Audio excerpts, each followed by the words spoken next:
নমস্কার সবাইকে, শুভ সকাল, গুড মর্নিং, সুপ্রভাত। এই রাত্রে এখন খাওয়া দাওয়া করছি বেঙ্গলবাজি থেকে খালি করে এসে হ্যাপি হোটেলে আছি। আমার ফেভারিট খাবার মিক্স ভেজ রুটি, এটাই খাচ্ছি দীর্ঘদিন ধরে। ভালো বানায় হোটেলে, তো খেয়ে দিয়ে আমরা বেরিয়ে জামে পড়েছিলাম রাত্রে 11টার থেকে। এখন মানে বেজে গেল সকাল 9টা। এই জামে এই গাড়িগুলো দেখুন, এইগুলা ফেঁসে যাওয়ার জন্য পুরো 12 ঘন্টা লেগে গেল গাড়িটা পার করতে।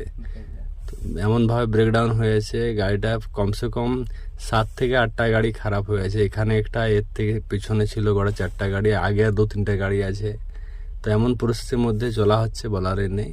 তো এখানে একটা পুলিশ ভালো, সবাই উদ্ধার করে দেওয়ার ব্যবস্থা করে। সমস্ত পুলিশ সমস্ত কন্ট্রোল করে গাড়িটাকে আটকে রেখেছে, এক সাইডে ছাড়ছে, এক সাইডে আটকে রাখছে, এভাবেই চলছে। উদ্ধারের কাজ চলছে মোটামুটি। আমরা এখন যাচ্ছি বড়বিল, তো যেতে যেতে আরও গল্প হবে।